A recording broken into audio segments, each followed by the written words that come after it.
We've had several COVID-19 related deaths, some of which are children. We can't afford for this to continue. This Child Month, we continue to urge you to be socially responsible. Wear masks when in public, wash your hands frequently with soap and water, and use alcohol-based hand sanitizer while on the go. We also implore you to practice social distancing, standing at least 6 feet apart from the other person in a supermarket, pharmacy line, or any public space. And if you don't need to be on the road, tanner your yard.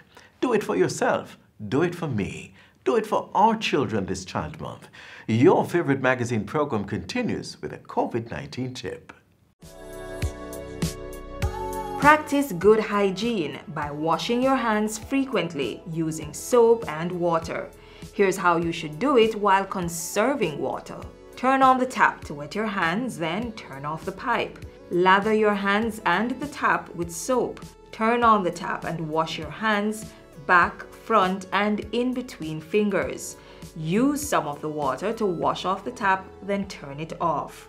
Dry your hands with disposable hand towels. If you don't have running water, use a hand rub containing 62% or more alcohol. If hand sanitizers are not available, rubbing alcohol, Dettol, white rum, or household bleach will do the trick. And if all else fails, let hand washing and the handling of potable water be a two-person event. Each person will take turns pouring and washing hands with sitting water. Now is a good time to consider installing a tap on your containers to reduce the risk of water contamination. Faucets can be easily attached to drums, buckets, or 5-gallon water bottles. And to ensure that the outside of the containers are clean when recapping, disinfect it with hand rub containing alcohol that's 62% or more.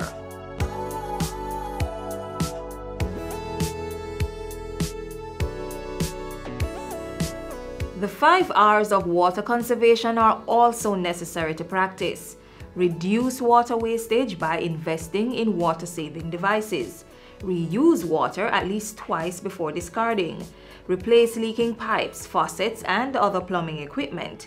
Recycle wastewater and use it for gardening, car washing, or cleaning of public spaces. And reclaim water through rainwater harvesting. We all must play our part to ensure there's water to combat the coronavirus and stave off prolonged drought.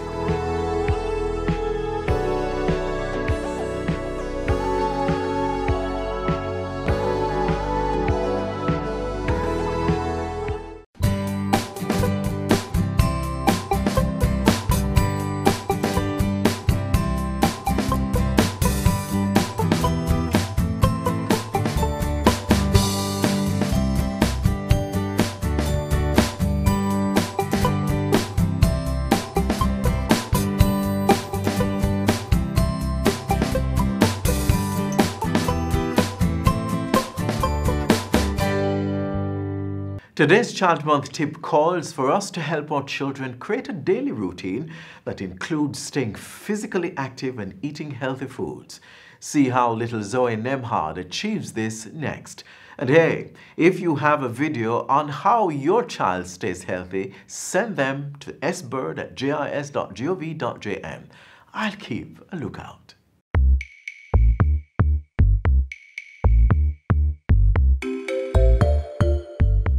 Hi, I'm Zoe and today I'm going to teach you how to make eggs.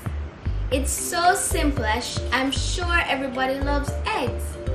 So, the first step is to wash your hands. Make sure you get them real good.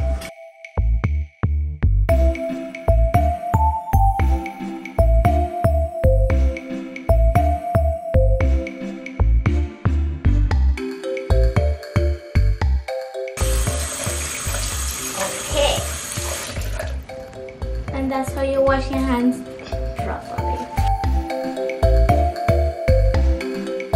And then the second step is to get all your ingredients out. My ingredients are black pepper, salt, cooking butter, cheese, eggs, a bowl, tomatoes, a small knife, and a fork. First step, I'm going to crack my egg. And cover it good. That's really good.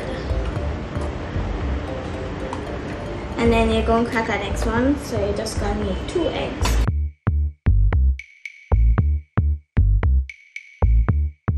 Second step is to cut your tomato. So please get adult supervision because they might cut yourself. If you don't like tomatoes, you just can use the cheese only, because I realize that some people don't like tomatoes. Just gonna cut up a few slices, not too much, maybe a little bit more because I love tomatoes.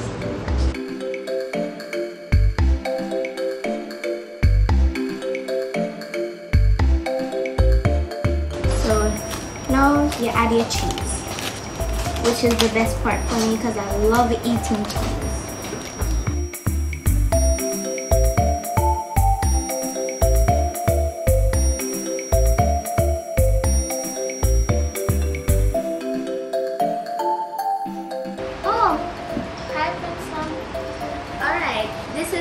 He's going to help me. Okay, break it. He already washed his hands, so break the cheese. Break it. But give him the bowl. Okay, good.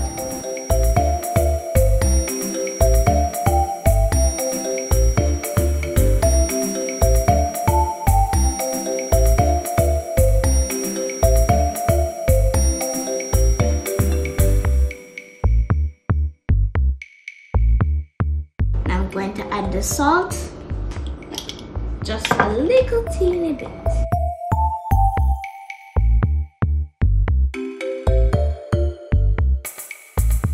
Maybe a little bit more salt, maybe a little bit. We don't want it too salty.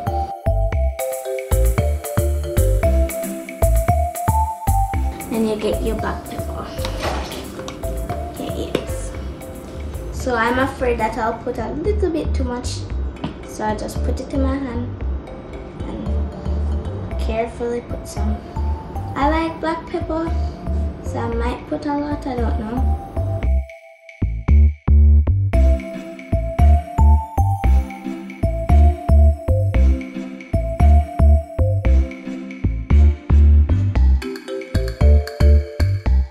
Okay, so I got my mommy to put light the stove and she put some butter in there, but it's optional. You can put oil, but the oil sticks on the pan, which I don't like. Make sure the butter melts.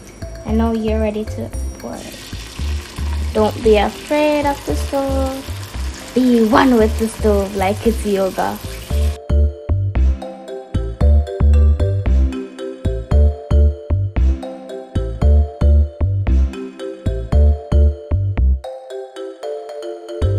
Now I'm going to serve.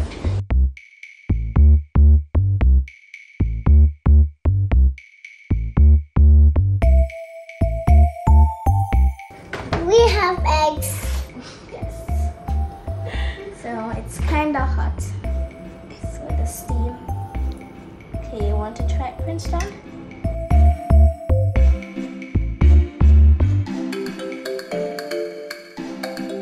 You like it?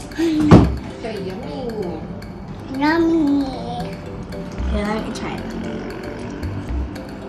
That's how you make my eggs. Thanks for watching.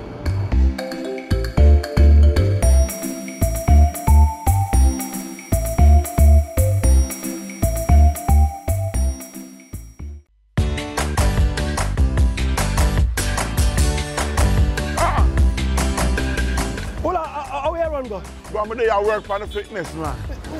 No, the fitness, I'm a care fitness, man. I'm paying a tax officer. Oh. Yeah. But you don't have to run, man. Oh, respect. No, man. I mean, you don't have to go in there, man. You can pay vehicle fitness online. Yeah? Yeah, man. THG, make it easy for you now. You know, so now the excuse. Yeah? Yeah, man. Respect, man. Hey, you still have to work on your fitness doing now. I'm going to deal with it online. Transformation is happening across the public sector. Many services are now available online. We are building a better public service for all. Brought to you by the Transformation Implementation Unit. We hope you've been wearing masks while in public, and with this recommendation, we urge you to follow these guidelines.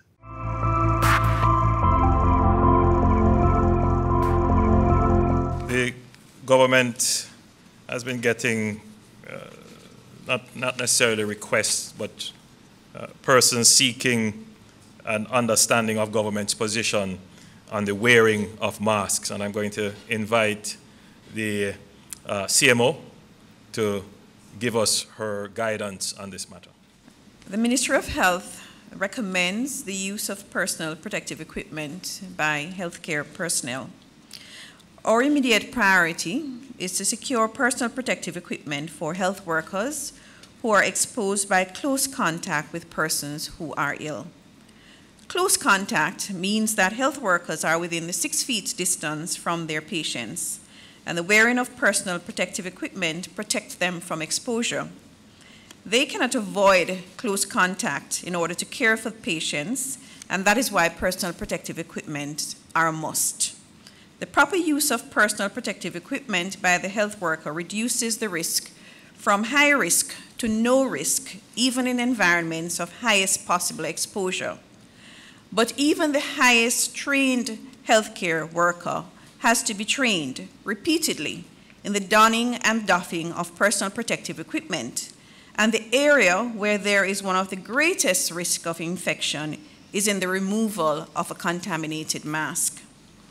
The general public is encouraged to avoid close contact with possibly infected persons by several measures, including stay at home, avoid crowded situations, and avoid ill persons. Now, many persons are advocating for the routine wearing of masks by the general public. And yes, we agree that it can be helpful. It does offer some protection, especially where there are persons who are coughing and sneezing within your 3 to 6 feet personal space. It is not totally harmless, however, and the public must be cautious. Wearing a mask continuously is uncomfortable, and you must avoid touching and adjusting the mask, as if the mask is contaminated, you will contaminate your hands and infect yourselves and others. Perform hand hygiene every time you touch the mask. As soon as there is contamination of the mask, it must be discarded, as the risk gets higher of you contaminating yourself. If the mask is not worn properly, it will go up into your eyes. Do not rub or touch your eyes after touching the mask. Again, hand sanitize after touching the mask. Discard the mask if it becomes soiled or moist. This increases your risk of infecting yourself and others. You may be taking germs on the mask into several different settings and increasing the risk of transmission. Remove the mask by grasping the loops that are either at the back of your head or behind your ears and pulling forward and away from your face. Do not touch the front of the mask. The Ministry of Health and Wellness recommends the use of masks by persons who are ill with coughing and sneezing, persons who are quarantined or isolated at home with or without respiratory symptoms, and household members who care for the person or are in the same house. Persons who have COVID-19 and have been discharged from hospital should wear a mask for 2 weeks after they have been released and exercise infection protection control measures to safeguard family members. Persons who are at high risk of developing severe illness and complications of illnesses, such as the elderly and persons with chronic illnesses. These persons must avoid ill persons and minimize contact with the public. All other considerations are at the public's discretion. The wearing of the mask must be in addition to other infection control measures, such as regular hand washing and hand sanitizing, covering coughs and sneezes, and avoid touching your faces and avoid contact with ill persons.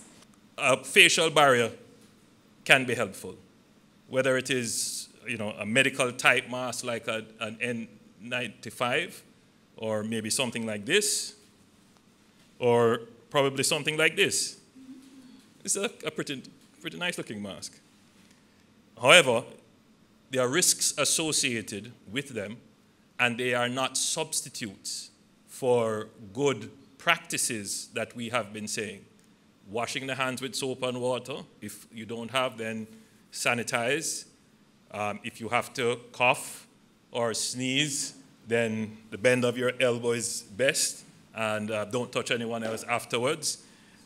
Maintaining your social distance. All of that is good. This would be in addition to. But the mask is a surface. And particularly in a situation where it is blocking the particles from coming in, they will rest on the surface. And like any other surface, the virus will live on it. So you have to be careful in, as you say, doffing, that is taking it off. So you can't hold the mask like this to take it off. You should take it off from here. If you're going to make that personal decision, then you should firstly seek not to deprive the medical professionals who would need the mask. But outside of that, it's your personal choice, bearing in mind the guidance that we have given.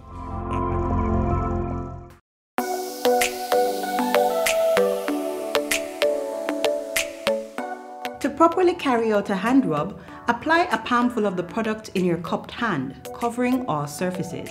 Rub your hands palm to palm. Rub your right palm over the back of your left hand with interlaced fingers and vice versa. Rub your hands palm to palm with fingers interlaced. Rub the back of your fingers to opposing palms with fingers interlocked. Rotationally rub backwards and forwards the clasped fingers of your right hand in your left palm and vice versa. Once your hands are dry, they are now safe.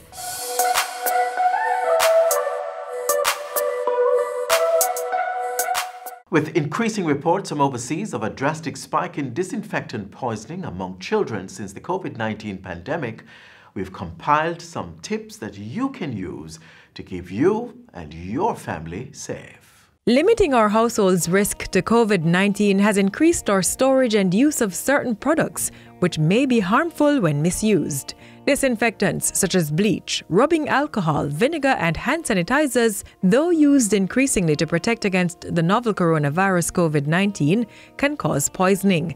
So too the misuse of medication, dish soap and laundry detergent, toilet and drain cleaners, polishes and waxes, all-purpose cleaners, insect sprays as well as shampoos and conditioners, nail polish and nail polish removers, makeup and lotions.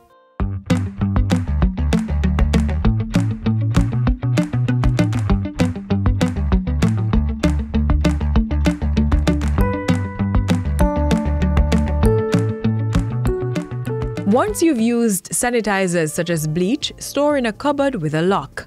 If items are discarded in the bin, take out the garbage promptly as fumes may build.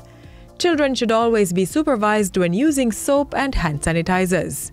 If you've used cleaners to sanitize children's toys, be sure to let them air dry before they are returned, and keep cleansers in their original bottles, not in food containers. Never mix household cleaners as they can cause noxious fumes. When using certain chemicals such as bleach, turn on the fan. Open doors and windows to aerate the area. And be sure to wear gloves, long-sleeve shirts, long pants, socks and shoes when using certain chemicals such as pesticides. Improper use of prescription and over-the-counter medication, multivitamins and other pharmaceuticals could result in organ damage or death. It's especially important to properly store these and other potentially harmful substances away from children's reach. Store medication in a chest. Don't share prescription medication. Never take more than the recommended dose of medication. Before administering medication, properly read labels. Store medication in its original container, and be sure to dispose unused and expired prescription drugs.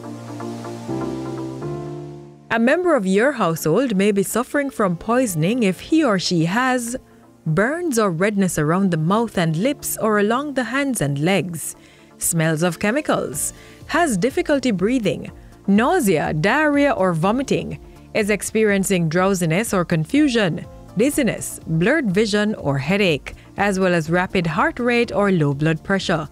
If you see these symptoms, call the police 119 numbers or the Caribbean Poison Information Network at 876-537-5564. When you make contact, be sure to have the age and sex of the person, the poison taken, and the symptoms the person is exhibiting. While you wait for help to arrive, here are some tips you can use. If the poison has been ingested, remove anything that's still in the victim's mouth. Don't induce vomiting or give the victim a drink or food unless told to do so by emergency responders. For eyes which have come in contact with poison, open and close eyes while rinsing with low-pressure water for at least 15 minutes. Victims of inhaled poison should be taken to get fresh air immediately. And those who've been exposed to poisoning on the skin, remove contaminated clothing and rinse skin for at least 15 minutes. We know these are trying times, and with children being at home throughout the day, their curious nature is increased and they go exploring. That's why it's important that as a family, we are extremely vigilant in ensuring our children are properly supervised and cleaners and medicine are stored out of their reach.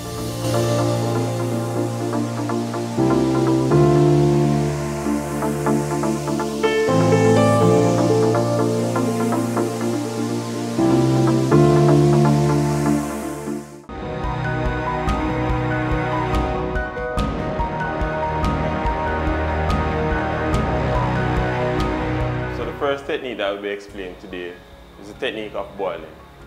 What we advise is for you to obtain clean water, water that you can see through. Then you would place it into a pot, you'd cover the pot and allow for it to boil. Allow for rolling boil for about 5 minutes. Then it would look something like this. Then after you would have achieved the 5 minutes of rolling boil, then you'd allow for it to cool. Then you would place it inside of another container.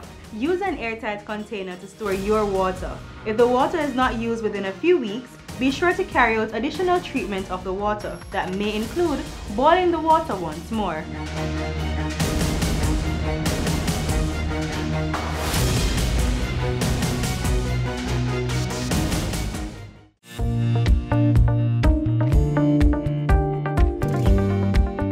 The purpose of quarantine is to closely monitor patients so that symptoms can be picked up early and the appropriate measures taken.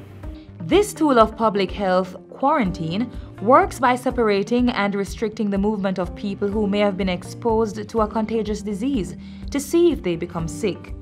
As many countries, and eventually Jamaica, began to grapple with the introduction of a new strain of the coronavirus called COVID-19, quarantine has been one of the measures implemented. In Jamaica, it begins at our ports of entry. Government assessed the risks and identified several countries that posed the greatest risk to introducing the virus on the island through travel from their citizens or Jamaicans in the diaspora. Travel was restricted, and those granted landing privileges were assessed and determined if they needed to be quarantined. Persons are generally placed in quarantine for the established incubation period of the particular disease. As it relates to COVID-19, that's 14 days. When we place persons in quarantine, what we want to do is to monitor on a daily basis and to ensure that if there are any symptoms that are developing, we pick it up early before the person reaches to a point where they are coughing or sneezing and are more likely to be able to spread the virus. There are, in general, two ways in which persons can be quarantined: in a government facility or at home. The process of quarantining persons at home is not a simple one that we just send persons home. The homes are investigated by the health departments. We ensure that there is adequate space for the person to remain far away from other persons, and we ensure that the person is educated as to how it is that they conduct themselves, how it is that they move around. We ensure that the family is also is also educated, and then the health department checks on this patient on a daily basis. Now that check may mean that the person may be given a thermometer, and they're asked to check their temperatures, and they're given a log that they monitor their symptoms, and this is reviewed by the health department on a daily basis. If necessary, the health department visits the home on a daily basis as well. So we restrict persons who are in quarantine from going outside of their homes. And essentially in a home, what you really need is just a room and an adjoining bathroom. The general precautions in terms of making sure that you keep your distance, 3 feet is what we recommend. The person who is at home who of course does not want to spread any possible thing that they may have to their relatives will take the necessary precautions in terms of some of them may wear a mask, okay, to prevent. If they're talking to their relatives or friends, they may choose to wear a mask. The washing of hands is very, very important, because any kind of droplets that get on your hand, you can transfer to your face, and you can therefore get it into your air passages or into the eyes and cause an infection. So the washing of hands, making sure that you have that facility, and also for hand sanitization if you don't wash immediately, that is also recommended. As at March 17, there are 4 government quarantine facilities across the island. Essentially, for a quarantine facility, what we really need is that the person is separated from other persons and there is minimum contact. When persons are quarantined at one of these national facilities, they are kept in a room and monitored daily by members of a healthcare team. They are fed and their daily needs met during the quarantine period. In some cases, a third form of quarantine may be required, the quarantine of an entire community. Like home and self-quarantine, residents are required to be quarantined in their homes for 14 days. They are required to remain inside their houses and not wander about in the community unless necessary. They must remain within the mapped-out boundaries of the community, which are now manned by the security forces. During the period, government will deliver care packages to the residents, which include food, water, and in some cases, medicine.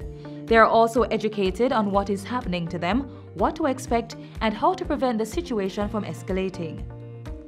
Whether persons are in home or government facility quarantine, it is important that they abide by the quarantine guidelines, maintain a positive attitude, and contact the Ministry of Health and Wellness COVID-19 helplines if someone in the household gets sick.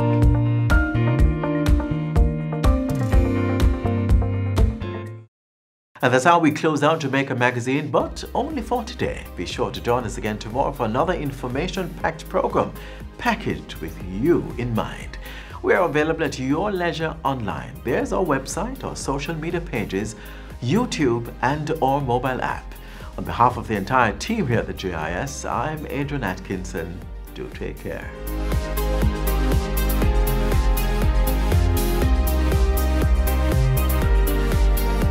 This has been a production of the Jamaica Information Service, the voice of Jamaica.